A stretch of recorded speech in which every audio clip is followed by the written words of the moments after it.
You may have seen this video circulating on Twitter. We're not going to play this on YouTube because we can't, and I wouldn't want to subject you to this anyway.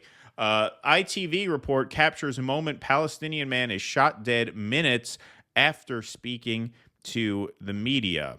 This is from The Independent. A children's clothes seller from Gaza, standing unarmed among a group of Palestinian men holding a white flag, was shot dead minutes after speaking to an ITV cameraman. A report aired by the British public service broadcaster showed the events unfolding as the group of 5 Palestinian men tried to reach family members stranded in a house inside an active combat zone.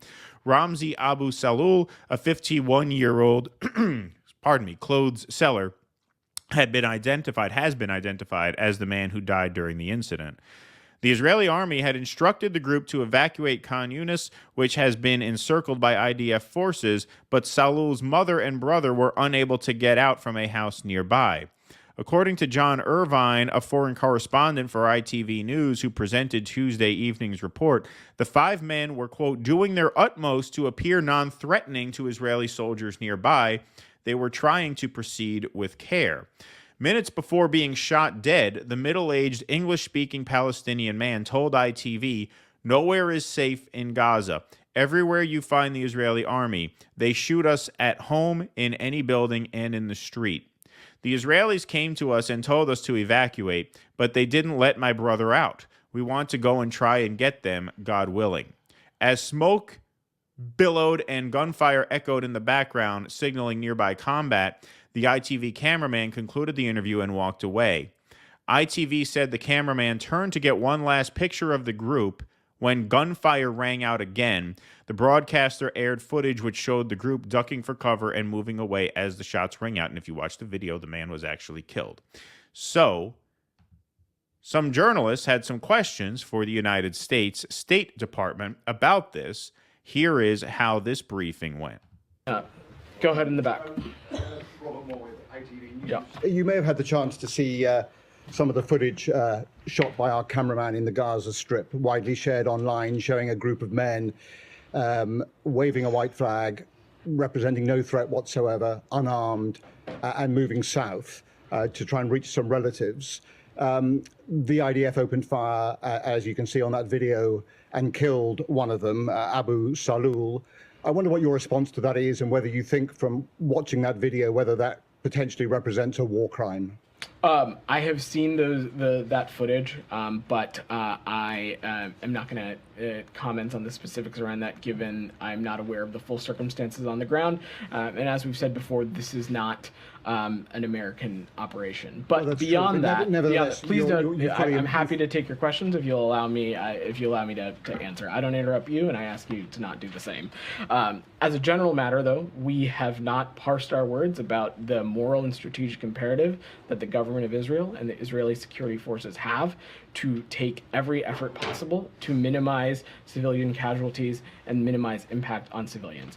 As it relates to the footage, you just parsed your words. You're parsing your words right now. All you've done is parse your words. All you've done is say, we believe that it is in the best interest of Israel and the United States for Israel to carry out their operations in accordance with international law, and we have expressed concern to them about the excess Palestinian debt. Like, that is parsing your words. Calling it anything but a war crime is parsing your words. You're doing that as you speak right now, and this isn't done. A few different journalists kind of dogpile this guy, rightfully so, that your organization has shared. Again, I'm just going to refrain from commenting on specific operations, as we do not have full circumstances of what on the ground from here. This isn't an American operation. I'm not on the ground there to speak to the full parameters of the situation. But again, any civilian death is heartbreaking, and any civilian life lost is one too many. And we have made that clear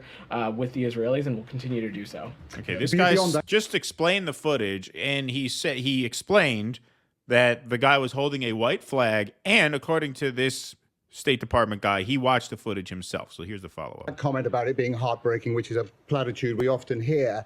Would you urge, given that you broadly support the IDF operations in the Gaza Strip, would you support a Israeli investigation of what happened in that video? Given that they're waving a white flag and they represented no threat. That is for the IDF to undertake and determine based on the circumstances of that situation. What I will say is that we have been clear to our Israeli partners that they need to take every possible measure to avoid civilian harm during an operation and investigate credible allegations of law or of war violations when they arise. But law of war violations, not war crimes. Law of war violations, Mister.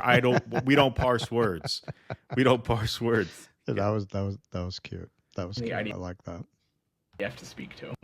Just on this, Vedant, you said that we don't have the full facts or something like that in a minute. Like, did you actually reach out specifically to Israel about this footage and try to get whatever the facts that you guys are seeking? This footage just arrived earlier this morning, so I don't have any specifics of our diplomatic conversations around this to speak to. How about the footage that arose last week and the week before and the week before and the week before and the week before?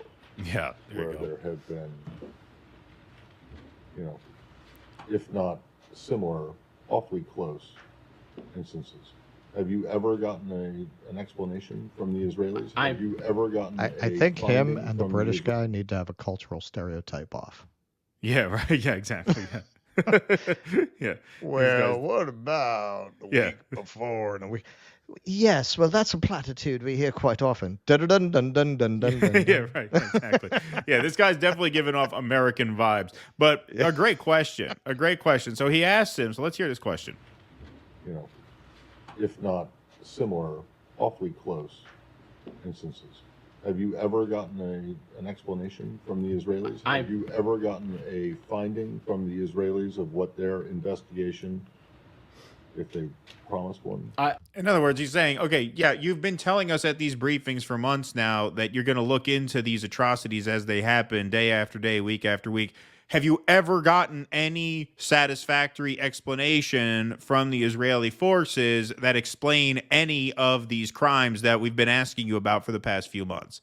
Has there ever been any follow-up? Because you've given us this runaround a million times. I'm not going to speak to private diplomatic conversations, Matt. And there you go. Something that we raise continuously with the Israelis. The secretary has done so. Other officials in our government have done so, and will continue to do it. Okay. What the? I mean, this goes back to what Max Blumenthal had that exchange with Matthew Miller, where he said all of our disagreements with Israel are going to be done in private. So why even have the press corps come and ask you questions? Like, what are you there for? You refuse to give anybody any answers, right? We hear about this horrible thing that happened in the news. We come here, we ask you about it. Have you been in communication with Israel about it? Well, yes. Okay, what did they say? Well, we can't say what they said. You don't have a right to know what they said. As if we don't have a right to know what their explanation is for murdering someone in the streets who was waving a white flag. That's not in the public interest to know that when we're paying for all of this, and this is all being done in our name. You won't give us an answer, not just on this, but as that reporter just said, that's why his question was right on the money. This isn't the first time we've come to you with these questions, and we get stonewalled every single time.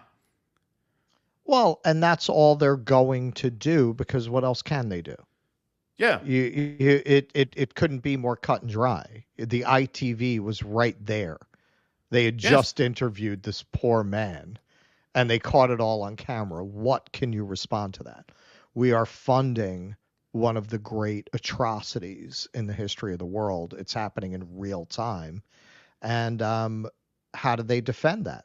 They have to stonewall, allude to things that are above your pay grade that we can't talk about. And that they're just going to keep doing that as this slaughter continues, clearly. Yep.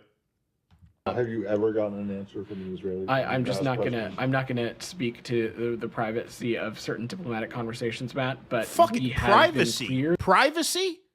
That's protected by privacy. A taxpayer-funded annihilation of a people. The conversations about that are privileged and private. How the fuck can you say this? How the fuck it was Greenwald who tweeted out a similar thing to a point I was going to make. How do you debase yourself in this way? What does it take for a person, I understand this guy is not the architect of the policy. Yes. What does it take for a person?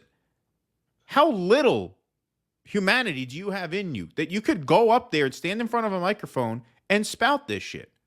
Could anybody in this audience do it? Could you do it? They're like tobacco lobbyists. Yeah. Yeah. That's what these guys all remind me of. There are certain jobs where it is just understood. You check your conscience at the door. And because of the peculiar ethos of our elites, if you're making good money and you can buy the toys and you can signal the status, there's nothing wrong with it.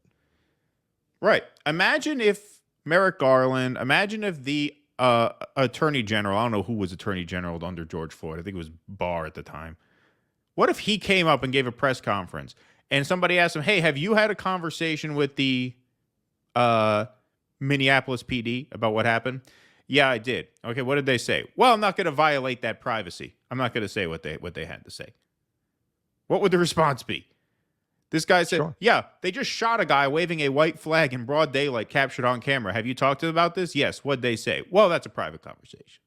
Could you imagine? Could you imagine? Unbelievable. Well, yeah, I mean that's another thing, and we we just saw the write-in result in New Hampshire, as we just talked about. It's because the people who would interrogate that, as we saw from that polling, like let's not make it out like we'll often point out these selective cases like Tucker Carlson. Or Rand Paul, but the majority of Republicans don't think it's a genocide. So there's no help from that quarter. Nope. And the Democrats, who are the ones who might interrogate this, they're busy now rallying around their man Biden. That's what you're seeing now. People who felt like a few months ago they could offer some reservations about Biden, no, now they're all in. Yeah, Yep. Biden saved the country. What? Somebody said that to me the other day. What the fuck are you? Do you live in the country? Are you an expat? Where did you get that idea? Even Sean Fain did his little chest puff. Whoa, Right. Your endorsement has to be earned. No, it doesn't. Yeah, apparently not. That there is a moral and strategic imperative to take as many steps as Well, possible to that's minimize all well. civilian casualties. That's fine that you say that. But then when you are asked specific questions like this relating to specific footage, and this is not the first time that this has happened. You've been asked repeatedly about this, and then you come back and say, well, we've raised questions with you. We've asked the Israelis questions. Have you ever gotten a response to any of those? These conversations I'm not are. asking you for the details. I just want to know. We if you've have. gotten a These response. conversations are private. We have raised with the Israelis specific circumstances, and we have You have received gotten answers? Correct. I'm not going to And- speak to those But conversations you right say- now. In any case, are you aware of that the Israelis say, we screwed up here? I'm just not going to speak to the private conversations, And Matt. on this one, just to close Yeah. this, since it sounds We're like all you on a haven't had need to know chance basis, folks. We're all on a need to know basis.